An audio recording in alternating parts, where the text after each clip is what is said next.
Começamos a entrevista. Aí está, Paulo. Tudo bem? Como é que está aí? Tudo bem? Tá fera no Instagram, hein? Conectou rápido. Estamos aprendendo todos os dias. Haja webinar, hein? Nossa, um atrás do outro. Você notou É, quantos webinars você deu nesse mês de quarentena? nossa, eu devo ter dado um webinar mesmo, acho que uns 8, mais ou menos, né? Agora, live foram bastante, nem É, contei. é. Mais uma, então.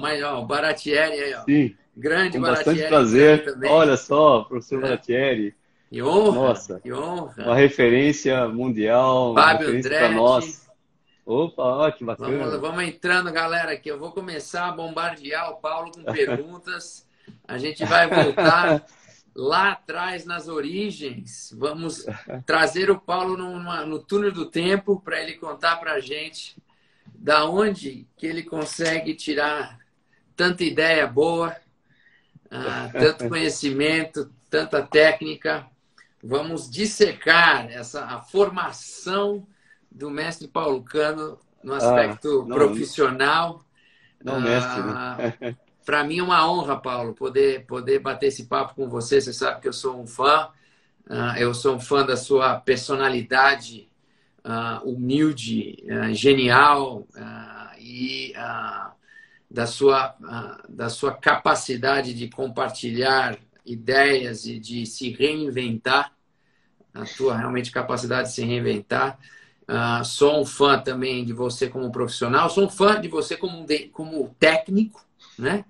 Como técnico que você foi, que você é, Que eu um ainda dos sou, é. grandes técnicos do Aham. Brasil, e depois como dentista, um dentista que é.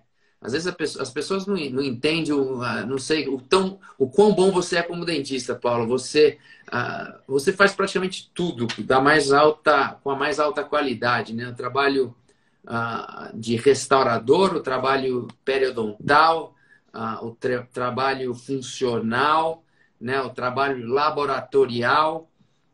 Realmente é incrível. Eu lembro quando a gente teve a oportunidade de te levar para fora para trabalhar lá fora como dentista, Paulo. Eu lembro os gringos vendo você trabalhar e não acreditando, né? A qualidade dos detalhes e do cuidado, do carinho e do amor que você tem pela odontologia. Então, para mim, é uma honra poder bater esse papo com você e explorar. Acredito que nessa uma hora a gente vai poder realmente explorar informações e histórias que possam inspirar e ajudar profissionais no Brasil inteiro. Inspiração e paixão, que são coisas fundamentais no momento de crise, no momento difícil da humanidade que a gente vive hoje. Então, Paulo, queria te dar as boas-vindas, queria que você desse o seu oi inicial para a comunidade da SBOE e que você desse a tua mensagem inicial para todos, Paulo. Puxa, primeiramente eu gostaria de dizer que é uma honra enorme estar aqui fazendo uma live com você. Você é um ícone hoje no mundo, né, da odontologia. Quer dizer, a odontologia hoje no mundo inteiro te respeita e isso é uma coisa fantástica, porque você, além de ser um dentista respeitado, é brasileiro também. Então a gente tem essa comunicação, essa possibilidade de ter um representante brasileiro, né, com um alto nível, né, também. Você falou muito de mim, você me chamou de mestre, mas na verdade eu sou somente um dentista, um simples dentista aí, que trabalha todos os dias, é igual a todo mundo, né? E você, e técnico também, quer dizer, hoje eu deixei de fazer menos o laboratório, justamente porque entrou o sistema digital, né? Mas você é uma pessoa que galgou, é, assim, com qualidade fantástica, levou pessoas brasileiras já em Atlanta, quando você foi e a gente via as pessoas que você compunha como equipe lá, eram fantásticas, você fez com que essas pessoas também ficassem conhecidas, né? Então, não era só uma equipe que você simplesmente produziu e eles cresceram também, frutificaram também. E, além disso, você foi para o mundo, né? e cresceu com o DSD, então o DSD, vamos dizer assim, não tem nenhum canto do mundo que não tenha um DSD e as pessoas não falem de DSD. Então, e isso é uma coisa fantástica, isso é uma coisa assim, notável, não tem como não ficar orgulhoso disso, feliz por isso, né? E além disso, aí agora, jovem ainda, né? Porque tem aquela coisa tipo, você vai crescendo, você vai desenvolvendo, mas você já está com idade. Quando é seu caso, não, jovem já está presidindo aí a sociedade, aí a SBOE, né? A Sociedade Brasileira de Uma Odontologia honra. Estética, e tenho certeza que vai ser sucesso total, né? A SBOE acredita em você, acreditou em você e tenho certeza que todos que vão estar junto aí estão acreditando que você vai fazer um trabalho maravilhoso, sem dúvida nenhuma, né? Então não tenho palavras aí para agradecer estar aqui junto com você, né? E Você, também, logicamente, a todos que estão aqui presentes, né? Estão fazendo parte aqui também junto conosco, né? E nesse horário, na hora do almoço, na hora... para mim é jantar aqui, para mim é jantar Ah, aqui. é verdade, você está em Madrid, é verdade. E nós aqui, vamos dizer assim, é, estamos, na verdade, perdidos no tempo, né? A gente não sabe nem que é a hora do almoço, qual é o horário do jantar, que hora que nós Que acordamos loucura, e né? Que é, é, loucura. Ficou... Mas sim, então, muito vamos obrigado começar aí. essa história. Vamos começar essa história, Paulo. Obrigado. Você sempre colocando todo mundo para cima, né? Você sempre me coloca, toda vez que a Não, gente se encontra, com você, merecimento. É, essa energia fantástica. Eu só para as pessoas entenderem a minha conexão com o Paulo, minha admiração para o Paulo. Paulo foi talvez o meu primeiro professor de prótese. Talvez não foi meu primeiro professor de prótese. Eu lembro, acho que foi em 95, quando eu decidi fazer o curso de prótese. Eu trabalhava, eu fazia uns trabalhos pro Mauro Teixeira, e o Mauro sim, Teixeira, o olha, doutor Mauro Teixeira, grande Mauro Teixeira, falou: você nossa, tem cara, que fazer. excepcional, Foi Mauro. excepcional protesista, né? Nossa. E eu tive a honra de trabalhar com ele, aprendi muito com ele também. E ele falou: você tem que fazer o curso do Paulo Cano. E aí eu me inscrevi no Olha. curso. Foi o primeiro curso de prótese que eu fiz, Paulo. Ah, é? Olha Primeira vez que só. eu saí de casa para ir num curso de prótese foi no teu curso de anatomia de dentes posteriores, enceramento de dentes posteriores. Eu acredito que você deve ter ensinado, não sei, na década de 90 você praticamente ensinou todo protético que ficou bom no Brasil, passou pelas suas mãos. Você tem ideia, aqueles cursos de morfologia que você dava, de enceramento, de escultura, quantos profissionais passaram por aqueles cursos lá, Paulo? Você tem ideia?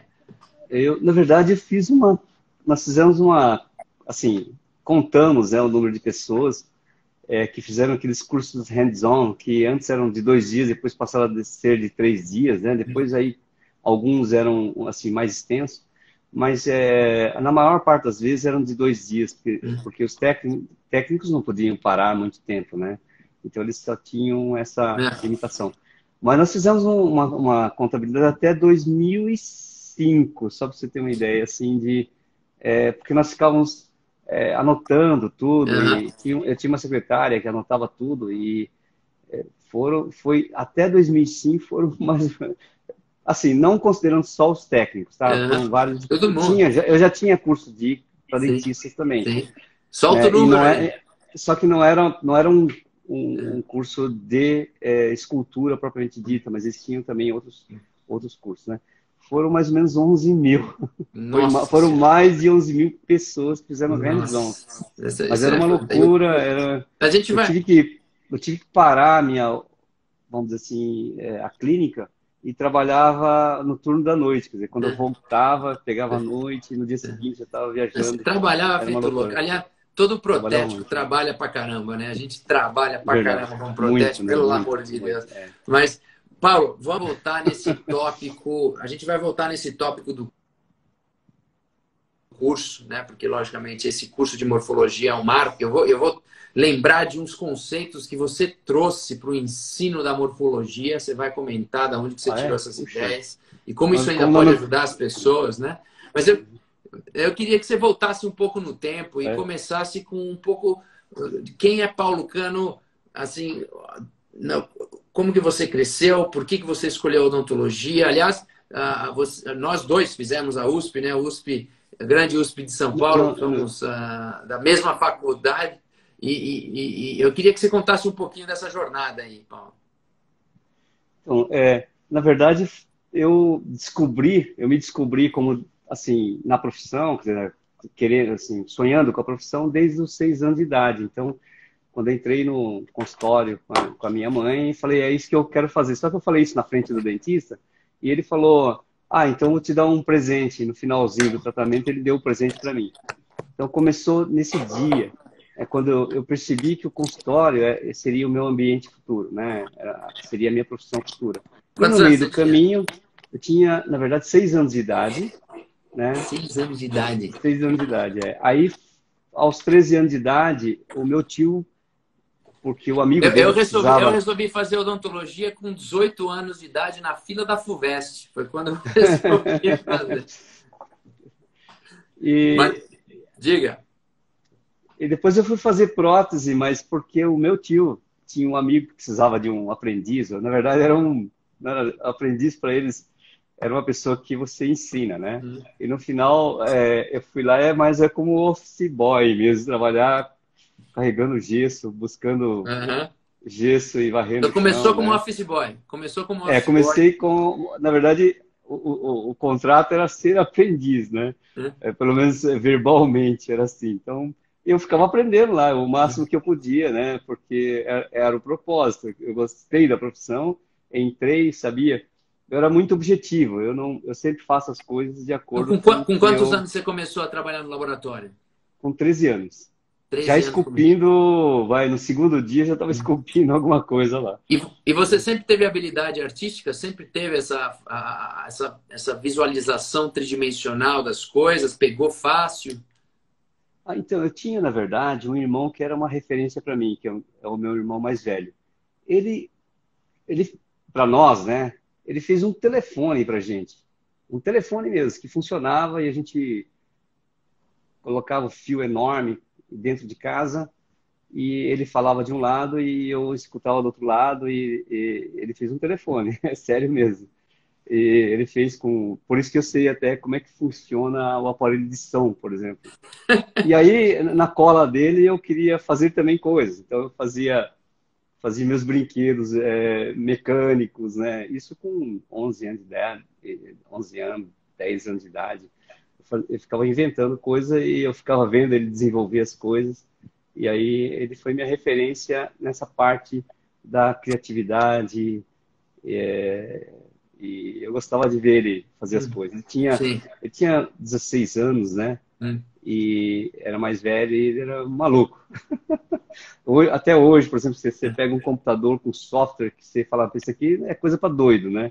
Ele vai lá e destrincha tudo, É. com Então, 60 e um poucos anos de idade. todo mundo é meio genial na tua família, Paulo? Como que é isso? Eu tenho uma sobrinha que é a Priscila, que ela é genial, ela tem um gênio assim Você fantástico. não, né? Você não, você é normal, é isso? Eu acho que eu sou normal. É que eu gosto de fazer, eu sou mais multitarefa, né? Eu gosto de fazer muitas coisas. A minha sobrinha também gosta de fazer, mas eu gosto de fazer muitas coisas assim ao mesmo tempo, né? Eu gosto de estar lendo de diversos assuntos e Bom, e aí começou a trabalhar no laboratório com 13, começou a fazer escultura. Já depois de alguns anos começou a fazer cerâmica já ou foi uma coisa que foi mais para a frente? cerâmica só veio para mim quando eu já tinha 23 anos, 23 Tá. anos de idade. Já estava na faculdade já. Já estava na faculdade, já estava Né? na faculdade, E aí, como protético, logicamente, você começou a ter contato com odontologia e resolveu que ia Sim, fazer odontologia. Né? é isso que eu ia falar. Eu não estudei, quer dizer, não fiz, na verdade, a minha graduação na USP. Eu não entrei na USP. Não tinha condições de Ah, entrar na USP. Não, Por quê? Porque, na verdade, eu passava na primeira fase, mas a segunda fase, como era descritivo, eu não tinha tempo para estudar, né? Aliás, eu não estudava dentro de casa. Quer dizer, não fazia as tarefas.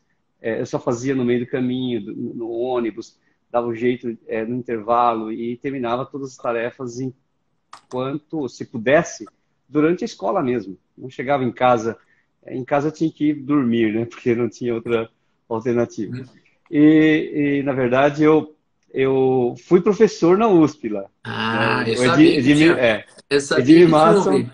Edmir Matson, ele me colocou na USP como professor assistente, Hum, mas professor convidado por hum. ele Sim. para fazer parte depois para entrar dentro da faculdade. Ah, Mas eu fiz, na verdade, como eu fiz, vamos dizer assim, acompanhei 4 pós-graduação, é por isso que acho que você me via de vez em quando lá, talvez, né?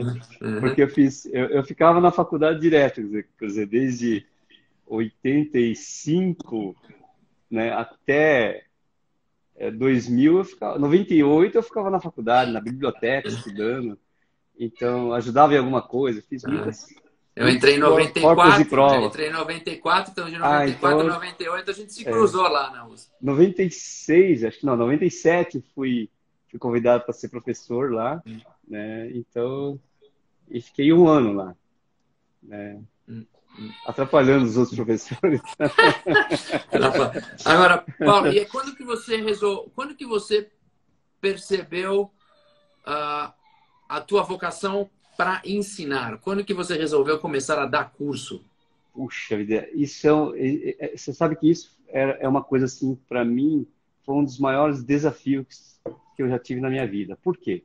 Porque eu era extremamente tímido, não sabia falar em público, ao contrário do meu pai. Acho que é por isso que eu sempre tive essa timidez, porque o meu pai era um louco por microfone. Ele não podia ver um palco, podia ser casamento de outra pessoa, ele estava lá em cima, pegava o microfone, já não sabia nem quem era a família. E já estava falando da família, da história da família, se era verdade, não sei. Mas sei que ele falava da família, né, e fazia o pessoal se divertir muito. Então ele era uma pessoa, assim, realmente extrovertido demais. E ele chamava a gente para ir para o palco. Nossa, aquilo era a coisa mais terrível do mundo. Então eu tinha essa introspecção muito grande. E então uma das coisas mais difíceis da minha vida foi eu conseguir passar dessa introspecção, tirar isso de mim, tirar a timidez. Eu só consegui isso, na verdade, não faz 7 anos. Uhum, Porque antes disso eu não gostava e falava pouco, né? Então eu não gostava de falar em público. uhum. Eu fui levado a falar em público. Por quê? Porque quando eu fazia escultura, eu fazia já, por exemplo, cerâmica, eu fiz o primeiro curso. Ontem eu estava até conversando sobre isso. Dei o primeiro curso na minha vida no Rio Grande do Sul, em Novo Hamburgo, com o Dr. Sérgio Devalau, né? Ele me Que deu ano essa é isso? oportunidade. Que Como? ano é esse? Que ano que é esse? 1988. 1988. 88. Então, na verdade, eu começo a minha trajetória do ensino, né, ou no ensino, dessa época aí. Mas, sinceramente, sempre foi um problema muito sério. Então, eu gostava de coisas práticas, assim, do tipo, vamos fazer só hands-on, nada de fazer, por exemplo, curso teórico, Apresentação. apresentação teórica. Eu tinha slides, tinha tudo documentado por necessidade, mas eu Hum. não gostava de falar em público, de maneira alguma. Então, essa é a parte, vamos dizer assim, negra da minha vida. Eu sonhava à noite que estava no palco, passava. O meu maior pesadelo era sonhar eu E, estar em cima de um palco. e Isso. hoje nos maiores palcos do mundo, né, Paulo? Eu te vi em alguns grandes palcos do mundo aí e um orgulho poder te ver aí, te ver em cima desses palcos, mostrando o teu trabalho maravilhoso. Teu trabalho fala por si só e você realmente se tornando um professor fantástico com ideias práticas, ideias reais, né, que ajudam as pessoas. Eu queria voltar então nesse primeiro curso, né, que eu acho que foi o primeiro curso teu que ficou famoso, que era aquele curso de morfologia, Sim, aham. que no comecinho da década de 90 realmente revolucionou a prótese no Brasil. Todos os protéticos fizeram o teu curso, e eu, como eu disse, foi o primeiro curso de prótese que eu fiz, mudou minha vida, porque você me fez enxergar o dente de uma maneira tão simples, tão fascinante, tão prática, né? Eu lembro que tinha um conceito que você ensinava, mnemotécnica. É isso, é. Mnemotécnica. Explica pra gente não só a mnemotécnica, mas quais eram os conceitos que você usava para ensinar a gente a esculpir naqueles cursos, Paulo? Então, na verdade, você é uma pessoa que é realmente uspiniano mesmo, é uspiano, né? Como que são as pessoas que têm uma capacidade intelectual muito grande. Sabe por quê? Porque quando eu fui professor lá e tive essa oportunidade, eu posso dizer que não fui um grande professor, porque eu não tive atuação, foi a primeira, assim, muito pouco tempo, né? Mas eu enxergava, sabe, que aquele grupo só de intelectuais falava, nossa, as melhores mentes estão aqui na minha frente, né? E eu adorava aquilo, porque o pessoal da USP, assim, os alunos, para você entrar na USP já era dificílimo, né? Então, quando a gente vê uma pessoa que frequentou a USP, a gente percebe um pouquinho da diferença intelectual. A minha sobrinha fez na USP também, né? O meu cunhado. Bom, eu tinha desenvolvido aos 19 anos, eu tinha desenvolvido uma técnica de como funciona algumas habilidades, né? Na verdade, aquilo veio na minha cabeça, foi uma coisa até diferente, e eu uso essa técnica. Quer dizer, eu sei que, na realidade, todo esse conhecimento veio através disso, mas depois é que eu fui ler, fui ler, por exemplo, em 2000 e pouco, Para quando entender. me falaram que existia uma técnica chamada PNL. Mas eu tinha 19 anos e estava lá já com uma técnica parecida com o PNL, mas que veio no meu ouvido lá e a coisa e com ele eu conseguia desenvolver. Então eu percebi que nós tínhamos algumas para a gente fazer a intelectualidade, para a gente, vamos dizer assim, conseguir absorver informações, nós tínhamos as nossas percepções. Então, nós tínhamos o quê? Mesmo os 5 sentidos. Então, nós temos na verdade, nós temos mais sentidos, como o estômago, por exemplo. Nós sabemos que estamos com fome porque o estômago dá essa sensação. Então, todo o sistema de sensação faz o que mesmo? Ele adquire, ele é como Sim. se fosse um sensor de o quê? De conhecimentos. Sim. E é isso que eu ensinei vocês naquela época. E É. talvez as pessoas não tenham entendido direito. Então, É. nós temos o sentido visual, por exemplo, que faz e informa a gente tudo que está aqui em volta, em termos de cor, de movimento, ou daquilo que a gente lê. Ou o sistema auditivo, que você atravessa a parede, você pode estar com uma parede aqui interposta, você está sabendo o que está acontecendo do outro lado, ou um carro que passa e buzina na rua. Então, Sim. essas informações vão chegando na nossa mente. Só que eu conhecendo isso, então eu comecei a usar disso, porque fazer com que a minha mente funcionasse diferente. Tá? Eu pouco falo disso assim em público, mas na verdade, como você me questionou isso, ele está atrelado a isso. É E um aí tópico então fantástico. aí eu busquei, sabe o quê? Entender as dificuldades dos alunos, por exemplo, para quem eu estava ensinando. E uma das maiores dificuldades era, por exemplo, falar sobre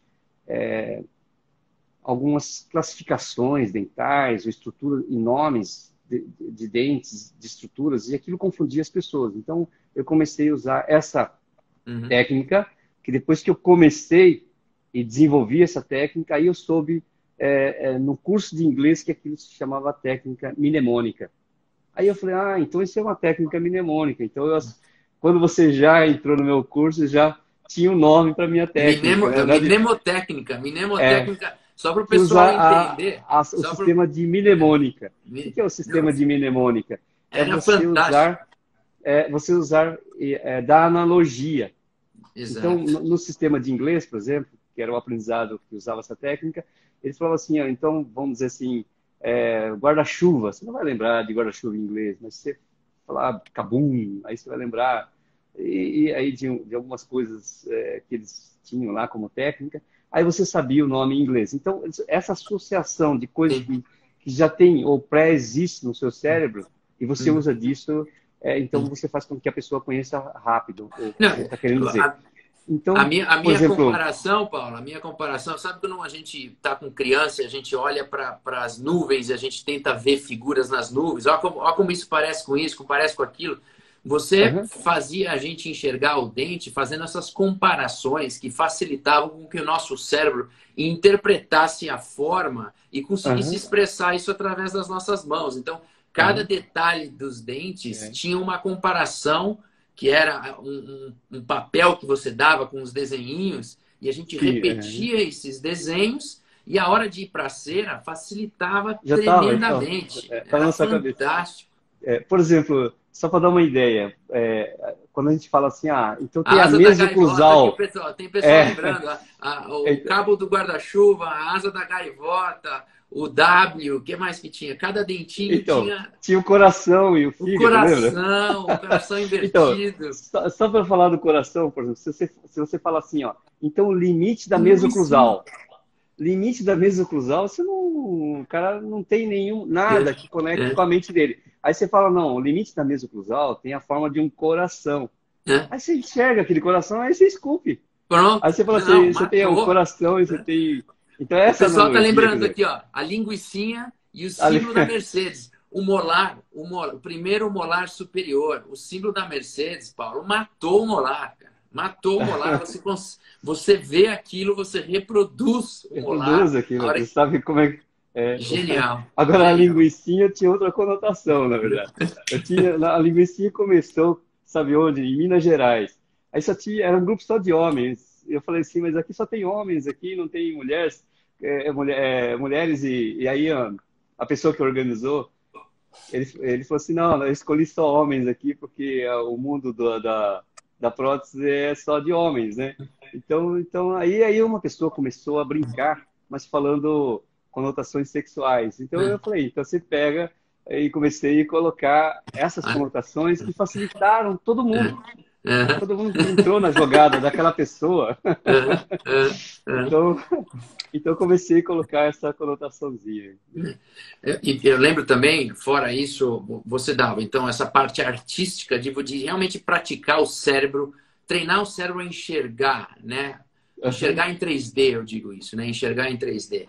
E depois você tinha também uma parte que você ensinava muito a parte funcional, né? A parte funcional das oclusais dos posteriores, que eu lembro até hoje, com as diferentes cores, as diferentes ceras, etc. E depois uma parte que você ensinava, que era a parte da técnica do encerador, né? Que você era realmente um artista, é um artista, e você esculpia com uma habilidade, você ensinava a gente a usar a temperatura do gotejador, quando assoprar, como fazer com que a cera realmente já caísse do jeito certo, para você usar o lecron menos, né? Praticamente o dente saía pronto no gotejador. É, foram várias fases aí ao longo dos anos e foram tantos cursos que eu me perdia em tudo, me perdia assim, que nem agora na pandemia, me perco no tempo. Mas naquela época era assim, era um curso atrás do outro, as pessoas falavam para mim assim, então naquele curso você falou isso, puxa vida, eram tantos cursos que era um Agora, atrás do outro. Paulo, Mas eu uma tinha essa pergunta. parte do treinamento que a gente fazia no papel, né? Sim, E sim. você sabe que eu tinha me esquecido disso? Você me fez Pô, lembrar Paulo, agora. Eu falei, poxa, que eu bacana, toda né? vez que eu esculpo um dente, eu lembro daquilo, até hoje. Olha, que vinte e bacana. cinco anos atrás, 26 anos atrás. Sim, Agora, sim, olha só. deixa eu te fazer uma pergunta. Deixa eu te fazer uma pergunta. Habilidade artística é algo que dá para ensinar? Sim, então, uma Ou delas você é tem a que ter um dom? mnemotécnica. Você tem que ter Não, um não, não. dom? Não, na verdade, assim, eu posso tomar um tempo em função disso? É que, na verdade, Lógico. isso chama-se conceito. Habilidade artística é conceito, né? Então, isso é muito importante a gente entender. Por exemplo, olha só, eu até dei esse exemplo, não sei se no seu curso eu dei esse exemplo. Eu falava para as pessoas assim, ó, vamos esculpir aqui na mente, né? Vamos esculpir na mente uma pessoa. Aí vão pegar, só que tem que ser uma pessoa que você vai esculpir. Tem uma pessoa na sua frente, você vai esculpir essa pessoa. Só que essa pessoa está em pé. Então aí você vai esculpir ele, vamos dizer assim, com os dois braços para baixo, o ombro retinho, a cabeça, vamos dizer assim, bem vertical, o tronco vertical, a perna vertical e os dois pés certinho. Nós vamos fazer uma escultura igualzinho, sabe o quê? As esculturas que foram feitas na época lá do Egito. Né? Então vamos esculpir o quê? Muito parecido. Metade é igual a outra metade. Então o olho na mesma posição, e assim esqueci até o nome da pessoa que tinha um olho diferente, né? Ninguém vai fazer igual a ele, né? Então, vamos dizer assim, então o nariz a gente vai dividir, tentar fazer a simetria nos dois. Então, simetria mesmo, em termos de escultura, você vê do Egito há 5.000 anos atrás. É isso que você vê lá. Ou mais de 5.000 anos atrás. Então, você vê o braço, é igualzinho o outro braço, né? Uma posição. Se mudar a posição, mas tem o quê mesmo? O mesmo comprimento e assim por diante. Então, essa é a escultura que você vai fazer. Se você vai esculpir um cavalo, você vai esculpir um cavalo com as 4 pernas, as 4 patas, né, no chão, voltada para o chão, e também a cabeça para frente, e você vai esculpir um cavalo, assim, numa posição estática. Tá? Então, esse é o conceito da escultura. Então, se você ensinar dessa forma, ele vai fazer desse jeito. Porque a visão e a mentalidade dele, a percepção dele está focado como você conceitualmente introduziu e deu para a pessoa. Agora, se você pegar e fizer igual os gregos olharam para as esculturas e falaram, não, a escultura não pode ser feita assim. A escultura tem que obedecer aos critérios naturais, onde nós temos movimentos. Então, se você tiver, por exemplo, que esculpir um ser humano, não esculpa ele paradinho, reto, como se ele tivesse plantado lá e não se movesse. O homem se move. Então, para ele se mover, então esculpa ele em movimentos. Quando você esculpe ele em movimento, você começa a perceber que a cabeça fica numa posição, o braço fica em outra posição, ou a perna fica em outra posição. E ainda se você estivesse pegando um escudo, por exemplo, e uma espada, por exemplo, como se estivesse uma posição de guerra, você vai ver que o músculo que forma quando está numa posição, vamos dizer assim, de um escudo, envolve e tem um volume diferente do outro que está segurando a espada. Então, as proporções não são iguais. Nem em volume, em nada. Então, os gregos começaram a esculpir completamente diferente. Inchando, com as patas dianteiras para cima. Então, as pessoas começaram a perceber que esses movimentos que agora eram o que nós chamamos de beleza em termos de escultura, né? Quer dizer, agora o belo se tornou diferente. Agora é de acordo com o que mesmo? Com essa visão de movimento. Então, o que nós mudamos aqui, por exemplo, se eu pegar uma pessoa que está começando a esculpir agora, ele vai querer fazer o quê? Mesmo a escultura em movimento. Então, a observação dele já vai ser melhor do que aquela que só vê parado. Agora, se você comparar as duas esculturas, qual que você vai escolher? Aquela do movimento. Sim. Na verdade, porque tem mais detalhes inusitados que você só vê que só o artista pode perceber. Agora, vamos pegar, a partir disso, vamos pegar o Leonardo da Vinci, por exemplo. O que o Leonardo da Vinci fez? Leonardo da Vinci, ele pegou e falou assim, não, mas não pode ter só movimentos. Porque o ser humano tem sentimentos, tem emoção. E se tem emoção, qualquer característica que você coloca da face, uma ruga aqui em cima, já te dá o quê mesmo? A expressão minha, do meu interior. Então, quer dizer, quando você faz qualquer movimento muscular, você faz o quê mesmo? Você expressa o seu interior, portanto, o seu sentimento. O interior, a expressão do seu interior é o seu sentimento, as suas emoções. Então, olha só o que o Leonardo da Vinci fez. Ele pegou e falou assim, então nós temos que estudar quais são as musculaturas e quantas musculaturas nós temos numa face ou no braço para fazer aquelas expressões que ultrapassam os movimentos só, né? Eles ultrapassam o volume, mas ele expressa alguma coisa. Você coloca a mão assim, por exemplo, plano, é diferente de você colocar assim, ou você colocar fazendo esse movimento assim, ó, você vai dizer o que é mesmo, vai dar uma de italiano, na verdade? Você vai dizer... então, são expressões corporais que demonstram o que mesmo? O seu interior, o seu sentimento. Então, a partir de Leonardo da Vinci, quando ele foi a pessoa que dissecou cadáveres, e além de dissecar cadáveres, ele fez o que mesmo? Um atlas sobre isso. Então, ele antecede qualquer outro escultores, né? Então, ele foi, vamos dizer assim, um artista, um gênio, que fez o quê? Mesmo uma mudança radical na escultura. Agora, você não deixa de fazer uma escultura sem expressão facial. Você faz com expressão facial ou expressão corporal. Ok? Então, a escultura agora se tornou melhor. talvez a Mona Lisa seja a expressão também do que mesmo emocional, porque ela faz um pequeno sorrisinho, Hum, não é verdade? Numa época que ninguém podia fazer, era proibido alguém desenhar sorrindo, porque a hum. simetria era a base de tudo, entendeu? Sim, A pessoa tem que sim, estar frontal, ou mesmo que seja lateral, tem que ter uma percepção mais de simetria. sim, Então, olha como tudo é conceitual, ó. Olha só. sim, Agora as pessoas vão querer esculpir com faces, sorrindo, sim, expressando, fazendo o hum, movimento da mão. E com isso, a escultura se modificou. sim, Então, como a escultura se modificou aí, eu posso dizer que é tudo conceitual. Ó, em poucos minutos, não sei se eu demorei aí hum. 5, 7 minutos, Não, para explicar essas três percepções, ou as três formas de esculpir, eu já mudei o quê? Mesmo a forma, desculpa, esses três conceitos de escultura, eu já mudei a forma de esculpir. Paulo, Né? deixa eu só resumir. O que você Ah, faz em termos de sorriso, de smile design, na verdade, a expressão, vamos dizer assim, dos movimentos dentais, da posição dental. tudo é um movimento, né? Tudo Agora, é um movimento. olha, deixa eu só resumir, porque eu acho isso brilhante, Porque né? porque os dentes, na verdade, não têm o quê mesmo? Não tem emoção. Não tem, ó, os dentes não possuem emoção. A composição com a face é que Sim, ela é um elemento da emoção. sim, sim, Seu sorriso é um elemento da emoção.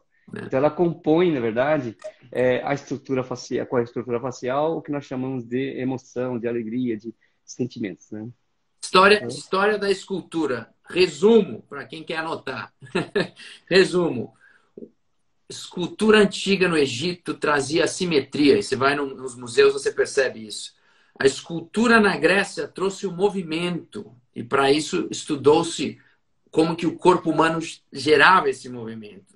E depois, na Renascença, através do Da Vinci, a escultura expressava sentimento, expressava isso através do estudo do efeito da musculatura, Da né, anatomia, dos tudo, tecidos internos, da anatomia interna que gerava a expressão facial. Portanto, os três conceitos que você descreveu aqui, resumindo em 10 minutos a história da escultura, que mostra o porquê que você foi um dos grandes professores de escultura que a gente já teve na odontologia, Paulo. Isso aí é assim, parece que não tem nada a ver, mas tem tudo a ver, né? Tem tudo a ver.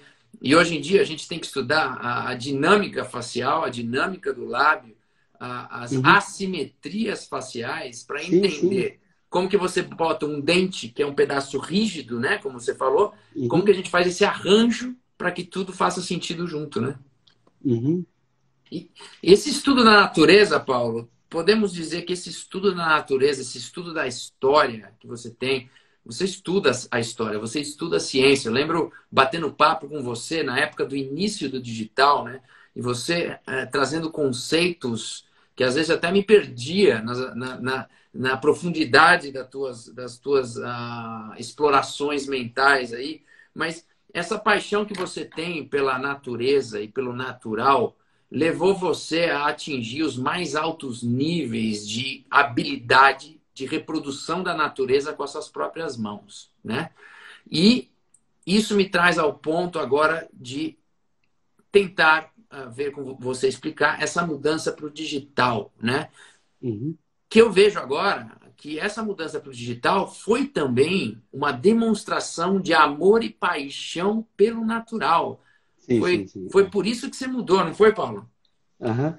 Então, vou só colocar uma coisinha. Eu não me considero uma pessoa tão habilidosa manualmente, que eu vejo aí profissionais fantásticos. Quando você começou a apresentar seus trabalhos, na verdade, um pouquinho antes de se desenvolver o DSD, eu já me lembrava dos seus casos maravilhosos. Você fazia casos lindos, né? Até agora, ainda eu vejo suas publicações de cerâmicas maravilhosas. Então, isso, vamos dizer assim, eu diria assim, eu não consigo me classificar em termos de habilidade minha, né? Mas por quê? Porque eu vejo casos fantásticos, não só de brasileiros, mas também fora do Brasil, né? E aí nós temos vários outros profissionais Mas isso brasileiros aí já é também. sua modéstia, né, É. Paulo? Isso aí já é sua Não, não, não, não, modéstia. não, não, não é minha modéstia, não. Eu acho que não, não, não tem modéstia, não. Na verdade, assim, eu sou uma pessoa que sempre enxerga outras pessoas e eu vejo que levo como referência. Isso eu acho importante, né? Porque esse fator é muito... me também, vamos dizer assim, me incentiva. Sendo referência sempre é bom. Agora, eu desde criança eu sou uma pessoa que adoro estar próximo, adoro sentir a natureza, adoro enxergar a natureza, adoro acompanhar a natureza. Eu Observar. desde observar, assim, a minha mãe, eu perguntei por que que eu não me lembro muito dos meus irmãos. Eu tenho mais 4 irmãos, quer dizer, uma irmã e 3 irmãos, e eles não me lembro, porque eu me lembro da minha infância. Eu me lembro assim da minha infância quando eu era nenê ainda. Quer dizer, eu tenho essa memória. Por quê? Eu só perdi na fase da faculdade, que eu tive que estudar sem dormir, trabalhar. Então, essa memória curta para mim foi terrível, porque agora que eu estou recuperando, que eu estou conseguindo dormir através até de medicamento para me ajudar. Mas eu não durmo tão fácil, né? Eu durmo pouco. Então, o que aconteceu é que eu, desde criança, eu acordava de manhã e chegava no entardecer, estava lá observando tudo que acontecia na natureza. Eu via do nascer do sol ao pôr do sol. E tudo o que acontecia em volta de mim. Eu gostava de ver os bichinhos que saíam da terra, os bichinhos que saíam das plantas.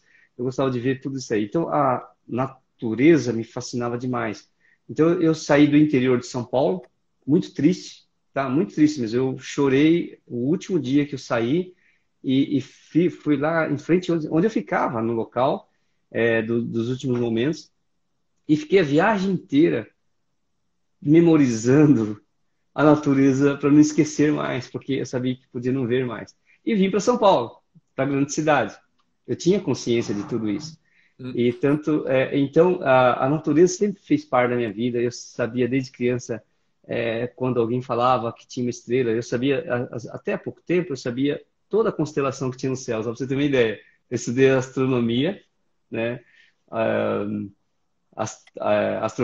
Um pouquinho de astrofísica, estudei Genial. bastante, assim, durante a minha adolescência e gostava de ler. Eu só tinha um probleminha, era muito tímido, então eu não sabia era falar. Então esse foi o maior desastre que assim, para mim foi a coisa mais difícil de ultrapassar, né? Uma barreira terrível.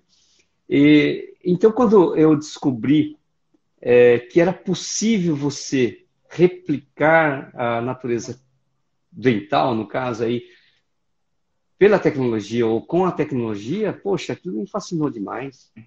Era como se você resgatasse com a tecnologia a natureza. Então, para mim, foi uma coisa encantadora, assim. Falei, nossa, mas Não, isso eu lembro o tornou a dia, vida Paulo, fácil.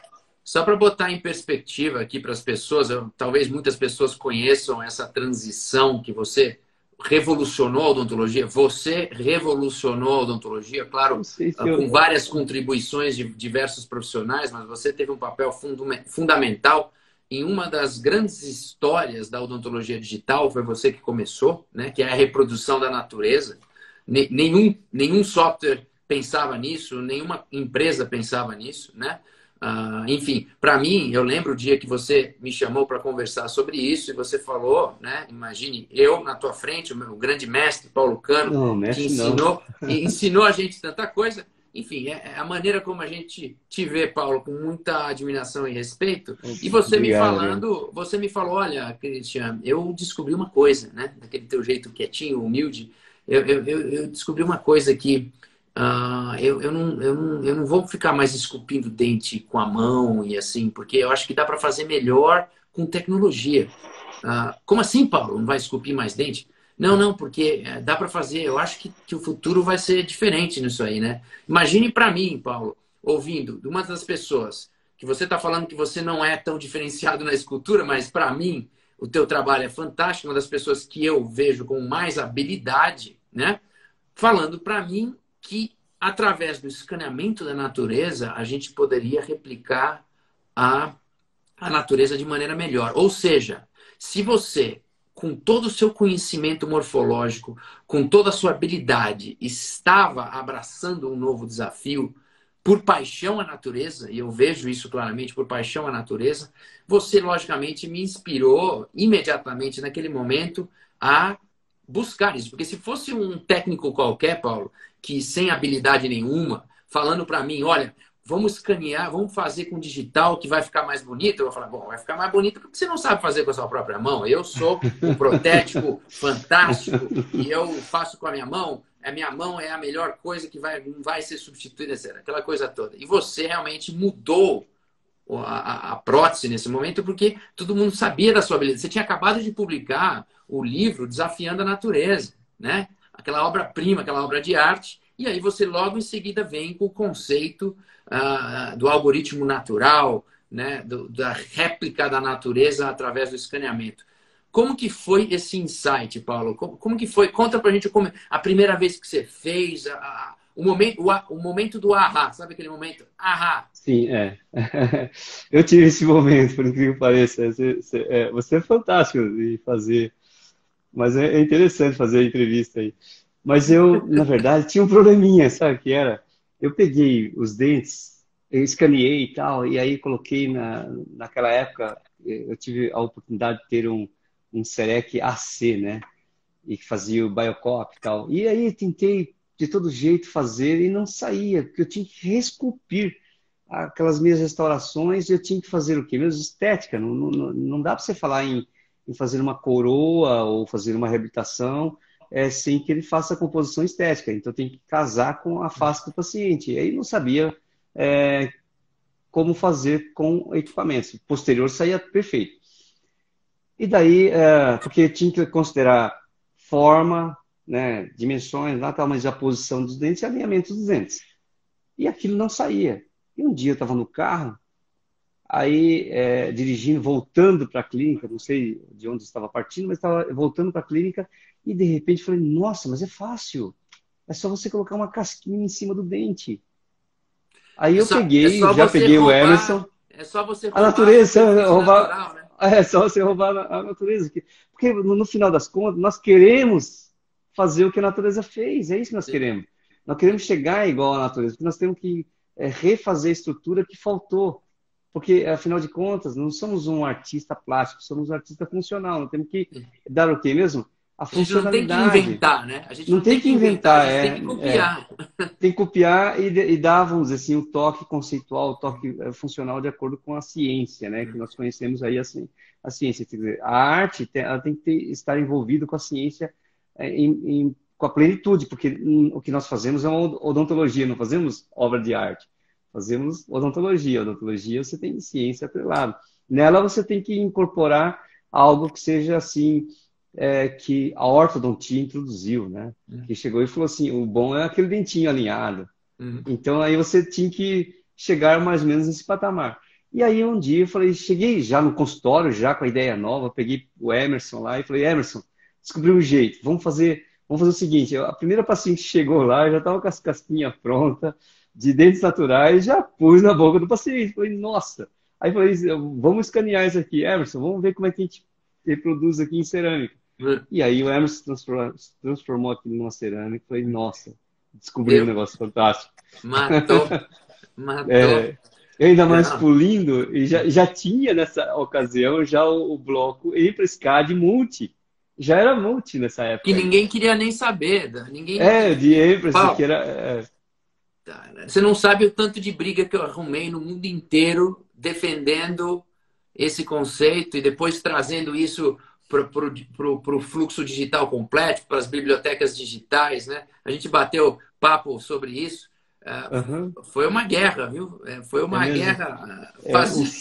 O Silas também fala isso, né? Ele fala que não foi tão fácil convencer os professores, né?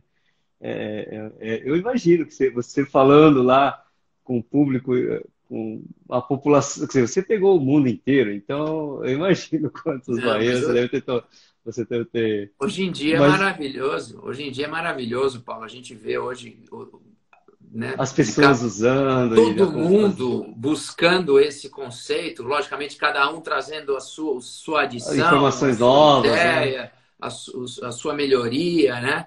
A Aham. partir do momento que a gente trouxe a sua ideia, a sua inspiração para o fluxo digital completo, né? A partir do momento que a Sim. gente viabilizou isso, quer dizer, isso explodiu no mundo inteiro e é muito legal ver, né? Desde aquelas primeiras conversas lá atrás que a gente teve, ver de repente hoje todos os grandes técnicos, todos os grandes restauradores apoiando, usando e usufruindo disso, que na verdade uma ideia só vale a pena quando ela é útil para os outros, né? Sim, com certeza, é. Ela tem que ser útil, né? Tem que ser também, não muito complexo também, né? Ser Mas muito essa que complexo. é o brilhantismo dessa tecnologia, é realmente a simplicidade e a reproducibilidade que isso gera, né? Me diz então, Paulo, voltando um pouco no tempo aqui, em termos internacionais, você, como você disse, você teve que batalhar contra uma timidez, contra você achar que você não conseguia se comunicar, e você venceu brilhantemente essas barreiras e realmente conseguiu conquistar as pessoas também no palco, né? Começou com seus cursos aqui no Brasil e a coisa expandiu, milhares de técnicos e dentistas. Como que foi tuas primeiras experiências lá fora? Como que aconteceu o Paulo Cano, que hoje é Então, conhecido lá fora também de maneira fantástica? então na verdade, as primeiras mesmo, os primeiros convites aconteceram por causa do livro, né? Então, por exemplo, eu fui para Iowa, né? E então me convidaram para fazer escultura lá rápido e fazer uma resina, né? E então foi fantástico porque é, foi uma oportunidade de ouro, mas eu fui já com um tradutor, né? Então, na verdade, às vezes o tradutor me ajudava e consertava o que eu falava, ele melhorava a minha fala. Então, Eu já te traduzi lá fora também. você já me traduziu também, né? Você deve ter arrumado muitas falas para ficar melhor, melhorado, né? Então, na verdade, depois aquele convite que você me fez em Miami, né?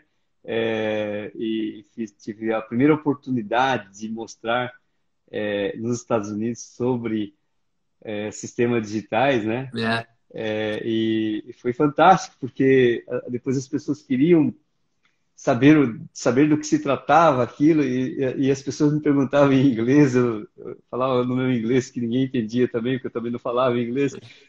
Foi uma coisa assim muito maluca, mas foi uma coisa que fica na memória assim, uma coisa muito gostosa, né? Eu me lembro daquele momento que você fez a sua forma de fazer a- as apresentações era coisa assim que eu nunca tinha visto, né? Quer dizer, eu vi com seu pai, na verdade, né? Seu pai, o Bob, né? Coachman, fazia coisas fantásticas, né? Então você deve ter trazido isso de seu pai. Então quando eu vi, por exemplo, a forma como você fez o seu evento, eu achei maravilhoso aquilo. Então eu estava assim, honrado de estar lá, de ver coisas assim que você via só em filmes de americano, uma convenção americana, e você estava lá colocando a gente para falar num palco, nesse evento. Então, foi um momento fantástico, viu? Eu me lembro até agora. Eu acho que eu aprendi a falar um pouquinho de inglês nesse dia, hein? Não, você mandou bem. Você mandou bem, Paulo. E depois a gente deu aula juntos também em Los Angeles, no maior congresso de cerâmica do mundo, né? A gente deu aula um depois do outro. Não lembra? Eu, Sim, você, sim, o sim, sim. Sidney, o Kina. O Kina e o Oswaldo Scopino. Esse daí foi no Exato, QDT, exato. fantástico, nossa senhora. Aquilo foi fantástico, né? E, nossa, foi em Hollywood, né? Foi em Isso, Hollywood, né? Também, né? isso. Então foi fantástico, fantástico. E San Diego e Hollywood, né? Foi muito bom, foi muito bom. Aliás, eu fui em várias, né? Em vários DSDs, né? Você me levou em vários. Nós fomos na Croácia, né? Sim, sim. Também. E aí, Bom, para tem Barcelona. todos os eventos maravilhosos, Você fez assim. metade do tour mundial que a gente fez. Olha, que bacana, Você viu? era o nosso Foi uma convidado de oportunidade. honra. nosso convidado de uma fez oportunidade as primeiras fantástica, né? demonstrações da técnica do clone ao vivo no palco, a gente fazendo os mockups ao vivo. A gente fazia, Paulo, teve cursos que a gente fez 3 fluxos. Eu fazendo o ensinamento manual, você fazendo os shells, né, as cascas de resina, fazendo a tua técnica, e o Francis fazendo 3D digital já Já é verdade, verdade. com as Já fazendo bibliotecas já com as naturais. bibliotecas naturais, é. Então Verdade, é. a gente fazia as bibliotecas digitais, a gente imprimia os modelos, você fazia o teu clone com a mesma morfologia do 3D digital, com o 3D Sim, aham. digital, e eu com o mesmo modelo tentava olhar para inserir a mão e a gente fazia 3 jogos ao vivo no palco e depois provava na boca do Na boca do paciente. paciente. É. Isso foi na Turquia? A gente fez na Turquia, fez em Em Barcelona, Barcelona, Barcelona, né? Barcelona já, fez né? Então, na fizemos vários. Croácia, fizemos nos Estados Unidos. Estados Unidos, é. Foi Nossa. realmente é muito bonito a gente ver a evolução toda, a história e como É. a gente aprende com tudo, né? E E você, continua crescendo. e você fazia uma coisa assim, essa odontologia magnífica, porque tinha um pouco de glamour também, então era uma coisa gostosa. Quer dizer, além da Sim, gente estar lá junto, sempre ensinando, mas aprendendo também. Ninguém ensina sem aprender, né?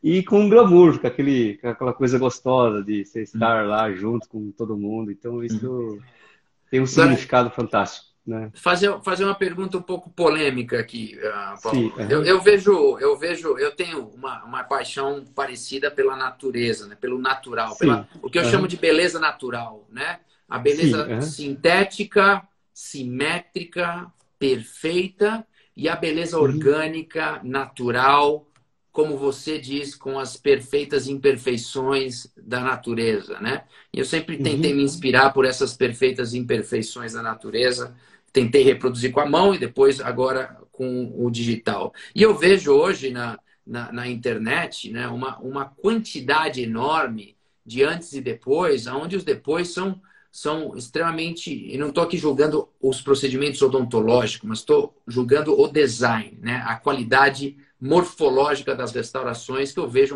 sim, uma aham, quantidade enorme de restaurações que parecem artificiais demais, né? Você não acha que as uhum. pessoas estão perdendo um pouco esse vínculo com a natureza? Então, na verdade, por exemplo, eu tive uma surpresa, né? Na verdade, dois pacientes, né?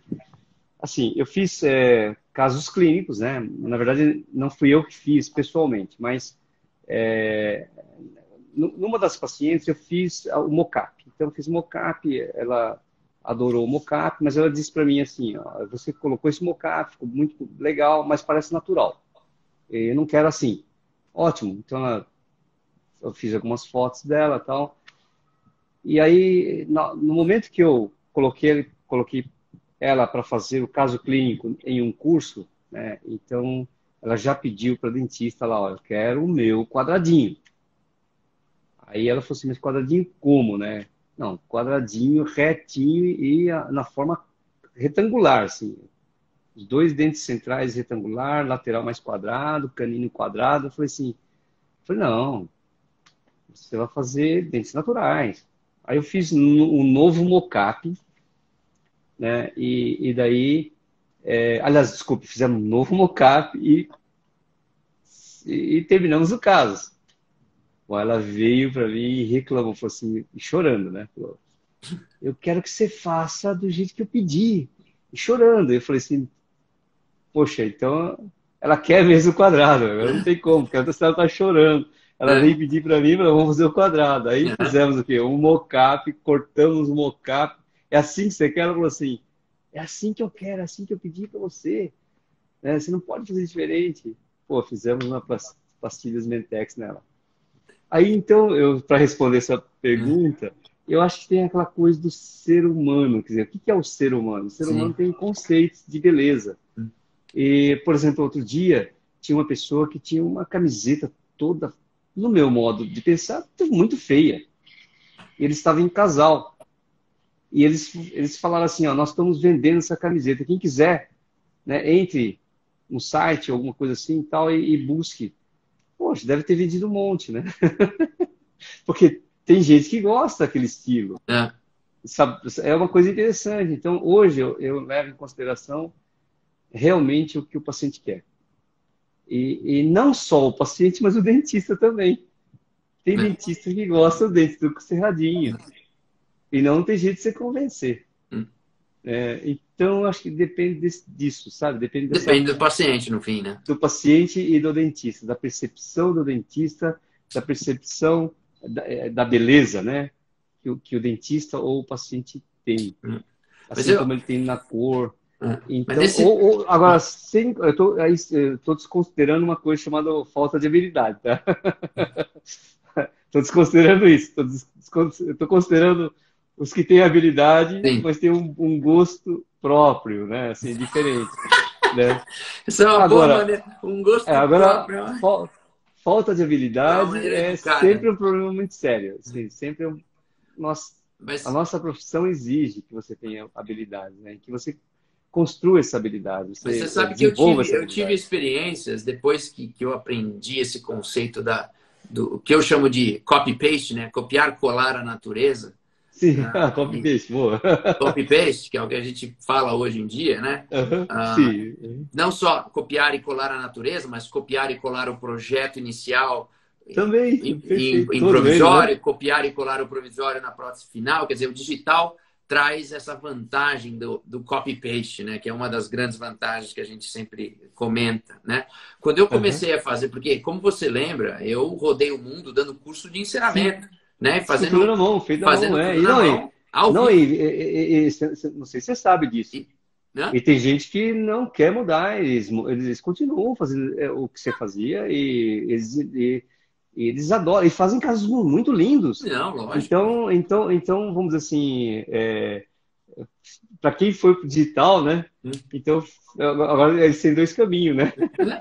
Ou Então, continua como você fazia antes e agora continua fazendo o que você faz agora no digital também.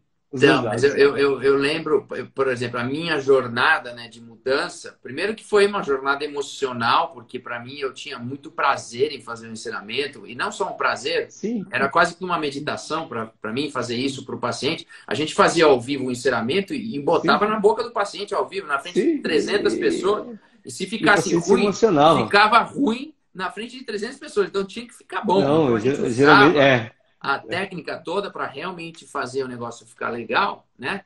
E quando a gente começou a testar o digital, o mockup digital e botar na boca do paciente, eu tinha essa dúvida, pô, será que vai ficar melhor que o meu? Será que o paciente vai gostar? Será que o paciente não gosta de todo mais certinho, né? E eu fui surpreendido do lado positivo, porque mesmo os pacientes que falavam, não, eu quero tudo retinho, tudo certinho, muitos deles, eu fingia que concordava, eu falei, não, tudo bem, a gente vai fazer retinho. Pegava os arquivos naturais, montava e fazia o mockup natural, e o paciente se olhava numa distância social e falava, é exatamente isso, eu falei para você fazer retinho, isso aqui está maravilhoso, isso aqui parece Já, exatamente... sim. Então, assim, é como que a gente também tem que reaprender a se encantar com a beleza natural e ensinar isso para o paciente, né? Contaminar o paciente com essa Sim. sementinha, É. né? É lógico que Aham. vai ter sempre ter os pacientes malucos que querem aquela coisa completamente É. artificial, né? E aí a gente faz, porque é um paciente na verdade, que manda no final, né? Mas eu tive essa experiência muito positiva a hora que eu comecei a usar as bibliotecas naturais. Isso me Naturais. Né? fez ficar ainda mais encantado com todo esse conceito que eu aprendi com você, né? Fantástico. Hoje em dia, como que tá os seus casos?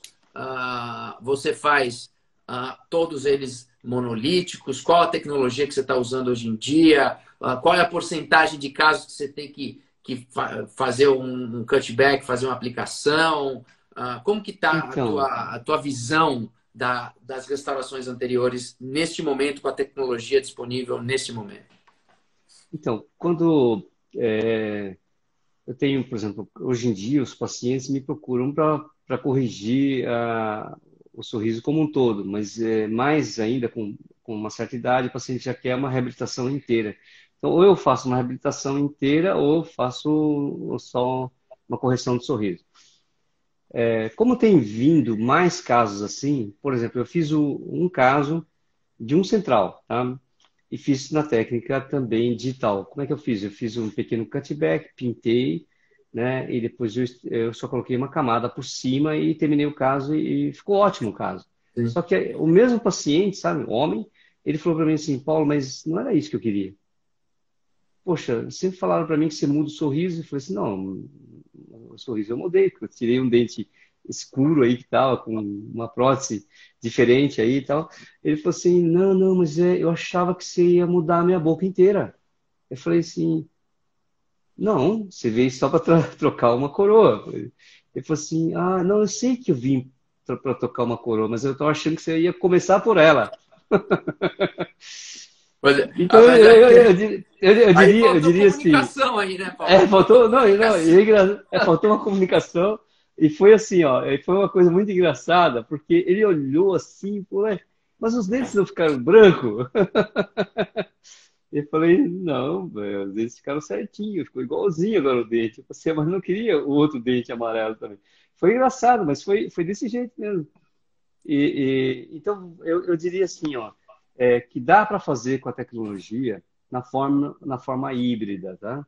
Mas tem Sim. gente que faz na forma totalmente monolítica, pinta e fica igual também. Então, dá para fazer vamos dizer, com sistemas digitais, usando técnicas digitais, eu acho que é mais fácil. Por exemplo, você pega um central.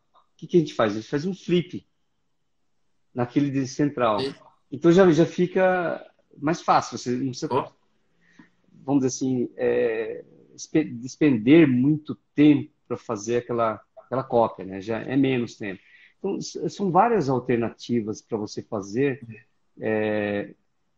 entre aquilo que você conhece no sistema tradicional, no sistema convencional, analógico, como se diz, hoje em dia, né? Então, e você introduzir as suas técnicas digitais. Por quê? Porque te facilita demais. Então, por exemplo, o meu técnico, que é o Emerson, ele faz isso para mim. Agora, depois vem também o Rafael Ferro, terminar o caso. Então, antes era uma coisa insubstituível. Quer dizer, eu não conseguia deixar na mão de outra pessoa. Não sim. confiava, não é que não confiava por desconfiança Eu de lembro honestidade, né? um comentário que você fazia que você fez nas aulas, que eu repito sempre nas minhas aulas, a diferença do tempo e da energia gasto para treinar um protético a Sim, esculpir uma bateria anterior com alta qualidade ou desenhar no computador usando uma biblioteca natural pré-pronta com uhum. naturalidade, né? Que um protético para fazer a mão aí precisa de 10 anos ou mais e um protético Então. para aprender a fazer a coisa com a mesma qualidade, às vezes até melhor no computador, com menos de um ano você consegue ensinar. Acho que menos. Né? Eu, Acho que não, menos eu, de um ano. é, não, Sim. eu concordo. Assim. Então é uma coisa que não tem realmente, não tem muita volta e a gente sabe. Mas enfim, tudo começou lá atrás com a tua ideia inicial, que hoje em dia possibilita todas essas empresas e todos esses profissionais a levarem isso para o próximo nível e realmente desenvolverem essa tecnologia do fluxo digital completo, das restaurações naturais monolíticas, de um sistema que não é uma questão de discutir se os 10 melhores protéticos do mundo podem fazer melhor ou não. Essa não é a Não, discussão, não, né? não é discussão. Os melhores techs sempre vão ser melhores. E vão sempre superar a máquina, não tem como, Então, né? exato. Não E estou esse falando não deles. é o ponto, né? O ponto Não é é o ponto, né? como que a gente entrega qualidade de maneira acessível, de maneira com menos estresse, com mais previsibilidade, com um fluxo Bacana. mais reproduzível, né? Porque não É, tem como viver o caso de aula de congresso não tem como aquele caso ser a nossa odontologia do dia a dia, nem nas clínicas de não, alto nível, né? sim, sim. Então, por isso, não temos tantos técnicos com essas habilidades fantásticas, né? Então, como é que ficaria essa população dentista Sim, mal atendida pelos sim. técnicos que, né? Então, eu acho que a digitalização ele colocou de um modo mais democrático, mais padronizado, né? Então, possibilitando uma pessoa, um técnico que entre agora, assim, entre no laboratório hoje, já em 2 semanas, ele já faz alguma Sim, coisa sim, produtiva, alguma coisa sim. útil, alguma coisa que tem um valor agregado, né?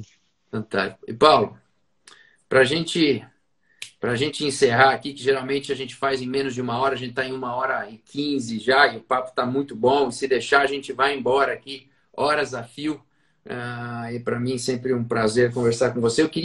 Prazer também imenso aí. Eu queria abranger o tópico do futuro. O que que você tem trabalhado? Você é uma pessoa que realmente é uma pessoa sábia, porque está sempre atenta, está sempre sensível, está sempre estudando. Você é um estudioso, né? Você analisa tendências, você analisa possibilidades, você se questiona, né? Você não fica na zona de conforto de 10 anos atrás. Então, o que você acha? Qual é o novo projeto do Paulo Cano?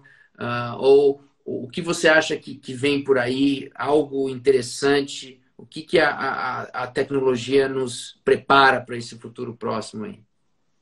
Assim, eu não posso ainda prever nada, né? Porque, na verdade...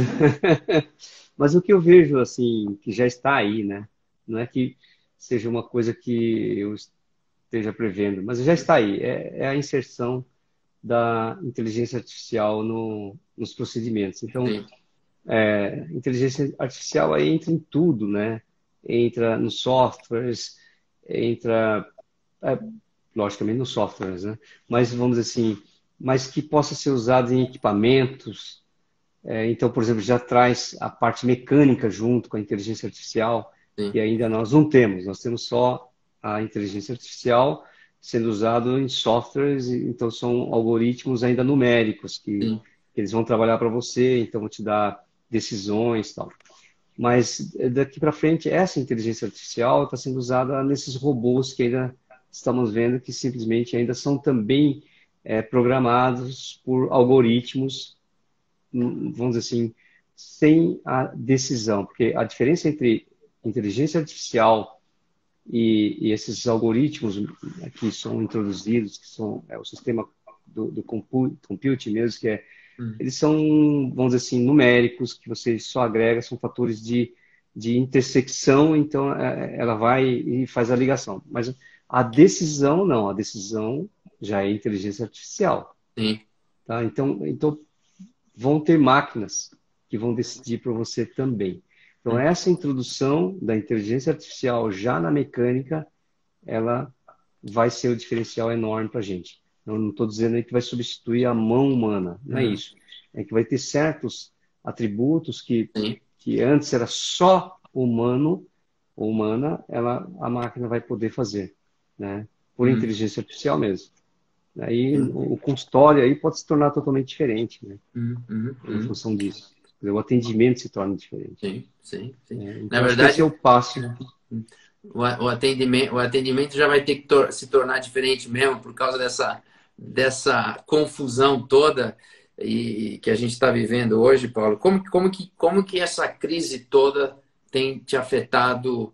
ah, Profissionalmente, a gente sabe, né, que pegou todo mundo, de surpresa, De mas calças curtas. emocionalmente, Paulo, como que essa crise o que essa crise está fazendo você pensar e repensar e relevar e, e reposicionar na sua vida aí? Então, sinceramente, para mim, por enquanto, está sendo um conforto ficar em casa. Mas assim, Honestidade, né, mano? agora pensar assim, realmente em termos de sociedade, em termos De reflexão, isso. de profissão, Ah, aí realmente vai ser um impacto enorme, né? Por exemplo, nós vamos ver aí muito provavelmente laboratórios sofrendo, né? Vamos só falar de odontologia, né? Sofrendo demais, porque um laboratório que fica um mês parado, quanto maior o laboratório, é pior. Aí depois sim, que ele fica aí 2, 3 meses separados, vamos supor que aqui em São Paulo, por exemplo, acabe aí esse, entre aspas, lockdown, por exemplo, né? Não é um lockdown total, mas vamos supor que pare isso aí. E aí, para o técnico recomeçar, o dentista tem que recomeçar primeiro, tem que o paciente aceitar que ele pode ser tratado. Então, isso vai demorar uns 3 meses. Até lá, o técnico sofreu demais. Então, esse impacto vai ser difícil para ele recuperar. Hum, Tá? Então, o dentista, vamos dizer assim, ele recupera mais fácil. Por quê? Porque o dentista é um trabalho de profissão liberal. Por ser um trabalho de profissão liberal, ele geralmente é pequeno, mesmo sendo uma estrutura grande como uma rede de clínica, se todos tiverem CLT é uma coisa, aí é ótimo. Desculpa, é ótimo não, aí é ruim. Né? Se é liberal, todos têm a sua responsabilidade pequena, então ele tem, na verdade, uma flexibilidade. uma proteção maior, uma flexibilidade maior. Agora, outro impacto que também deve provocar muito grande aí também é o sistema educacional, né? O sistema educacional também deve sofrer um pouquinho, né? Porque o meio de comunicação hoje mudou. Hum. Então, e mudou repentinamente, quer Puxa. dizer, vamos dizer, foi de ontem para hoje, quer dizer, é uma coisa assim, muito rápida. Então, pensar sobre tudo isso é complicado, É, é. né? A gente está vendo aí a economia sofrendo, então eu na verdade, estou assim, acompanhando, né? Não tenho uma ideia concreta sobre isso. Logicamente, eu devo fazer mudanças, né? Uhum, Eu vou uhum, fazer uhum. mudanças, né? Sim, sem dúvida. Acho Todo que mundo, todos têm.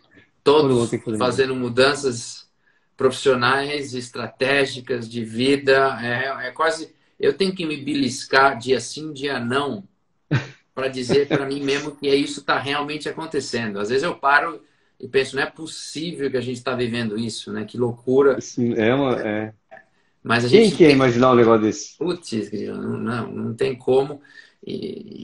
E a gente não. Assim, a gente tem que deixar essa revolta um pouco de lado, né? Ela vem e a gente tem que deixar ela ir embora, porque senão a gente fica meio paralisado, né? Pé É, da vida com a situação, fica meio paralisado e acaba não trabalhando nessas novas estratégias que serão vitais para a gente sobreviver logo ali adiante, né? Paulo, que maravilha, que prazer poder bater esse papo com você, virtual, mas muito emocionante para mim, relembrar de histórias marcantes. Na verdade, a gente percebe que a gente teve muito mais momentos de intersecção nas nossas carreiras, intersecções, né? né? Sim. Momentos Aham. maravilhosos aí. E realmente fantástico para mim poder entrevistar, interagir com um dos meus mentores. Eu falo isso no mundo inteiro. Você fala que você não é mentor, você Obrigado. fala que você não é mestre, você fala que não é isso, mas tudo bem, Paulo. A gente acha que você é e ponto final, entendeu? Você é essa pessoa que nos guia e que realmente nos ilumina com uma postura ética, né? Isso você não pode negar. Postura ética, uma postura sempre humilde, correta, que não deixa, né, as tentações aí mudarem o seu caráter. Isso você continua sendo essa mesma pessoa desde o primeiro dia que eu te conheci. Então, para mim, você é uma grande referência. Eu queria agradecer de novo, não só o teu tempo aqui, mas eu queria agradecer a tua história na odontologia. Queria agradecer tudo que você fez pela odontologia, tudo que você fez, tudo que você ensinou, tudo que você compartilhou, sem pedir muita coisa em troca, você simplesmente deu para a odontologia e por isso que o teu nome estará lá sempre entre os grandes nomes da odontologia brasileira e hoje em dia reconhecido mundialmente. Porque toda vez que eu apareço com você, gente do mundo inteiro manda mensagem, né? Master Cano, né? Não é só meia dúzia, Sim. não é só o pessoal no Brasil, mas o mundo inteiro reconhece hoje o seu trabalho brilhante e reconhece em você uma pessoa que nos inspira. Por isso, muito obrigado, grande mestre, muito obrigado por seu tempo e um adeus final aos nossos ouvintes aí da SBOE. Mande seu recado final, o seu tchau final. Opa.